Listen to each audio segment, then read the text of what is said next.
You know I've called you in here because we have a problem with you being late. Oh, yeah. Well, the charge nurse said something about that.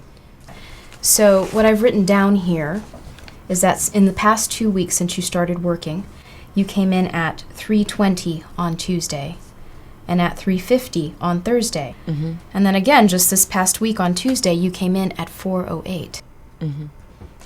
You know this is a problem, right, Helen? Oh, yeah, I know. Yeah. Helen, when you were in orientation, we went over with you how important it is to be on time. You know we have to cover shifts, and that the aides who work the shift before you leave at 3. If you're not here, there's no way the work that needs to get done can get done. You know that, right? I know. So Helen, what's the problem here? The problem? The problem is the traffic. It is constantly backed up on exit 9 and it's killing my commute. So the problem is the traffic. Yeah, it's the traffic. Well, you know it's your responsibility to get here on time. So if your experience is telling you that there's a good chance that the traffic will be backed up at exit 9, then you're going to have to do something about it, which means taking a different route to work or leaving earlier. Are you willing to do this? It's important that you say you'll do this because your being late has a direct impact on resident care. I'll try, but sometimes it's just harder for me to leave earlier, but I'll try. I need more from you than I'll try. I need to know that you'll do this because you need to be here at 3. Look, don't worry. It won't happen again. I'll take care of it. You should consider this as a verbal warning.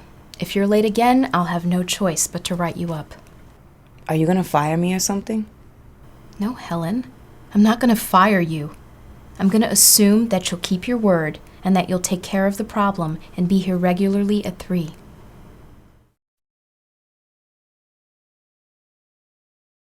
So, you know I've asked you to meet with me because I understand you've been late a few times. Yeah, the charge nurse had mentioned something. So what I wrote down from what the charge nurse told me is that you were late 3 times.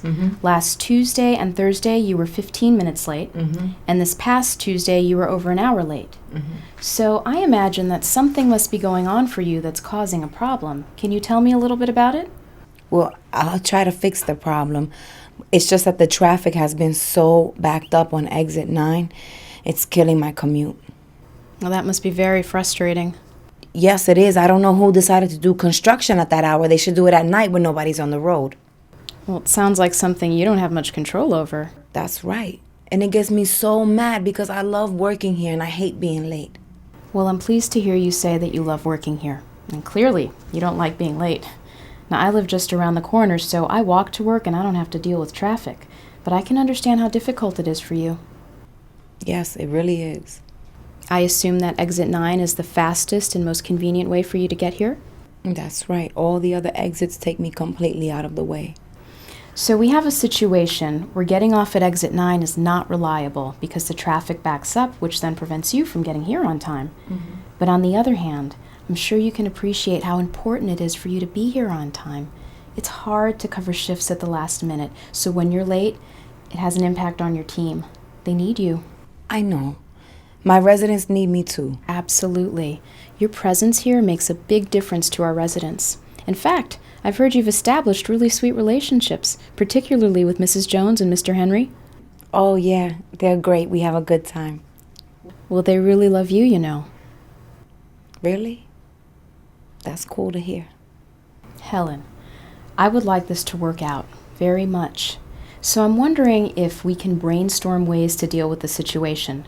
Knowing that there'll always be traffic, is it possible for you to leave earlier? Well, it's kind of hard for me to leave earlier because of what I'm coming from. I see. Would you be willing to tell me where you're coming from? Well, I have another part-time job doing some private duty for a client. A home health client. That's right. And I'm supposed to get out by 2 o'clock, but she has so many needs and I hate to leave when there's still some stuff that hasn't gotten done. Well, given the bond that I've seen you form with our residents, it doesn't surprise me that you have a hard time leaving a client who needs you. I think I was born to help people. That's clear. And we don't want you to give that up. but it seems that caring for your home health client makes it difficult for you to get here on time. And getting out on time is important to you, right? Yes, it is. It won't happen again.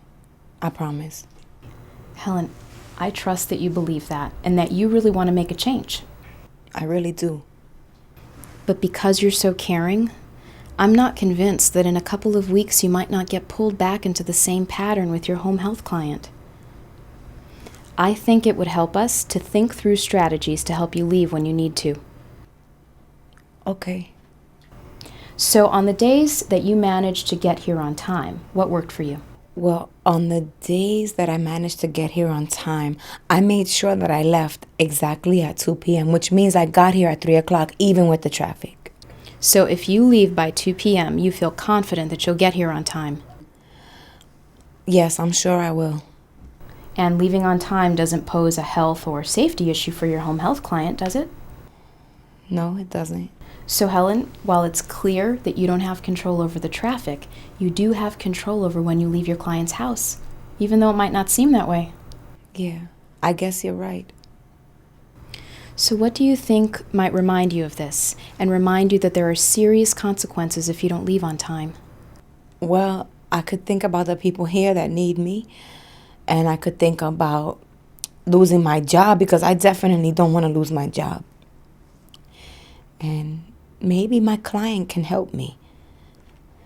I think she thinks that I go home after I leave her house.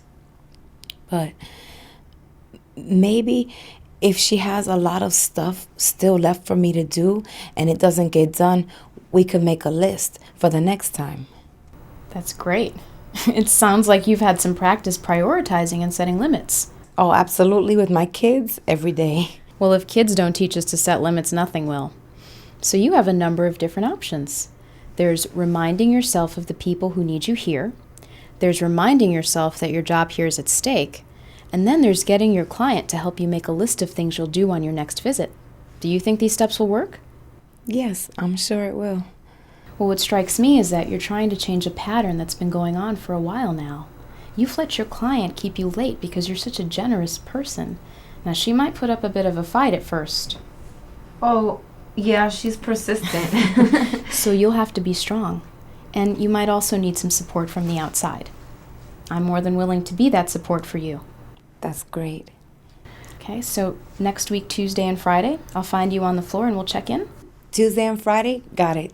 Come right in at 3. I'll be there. Great. Now, in terms of our policy, I'm going to see this conversation as a coaching for improvement session.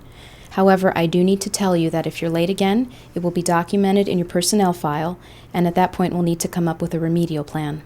That's not going to happen again. Oh, I trust that it won't. It's been a pleasure talking with you, Helen. For me too.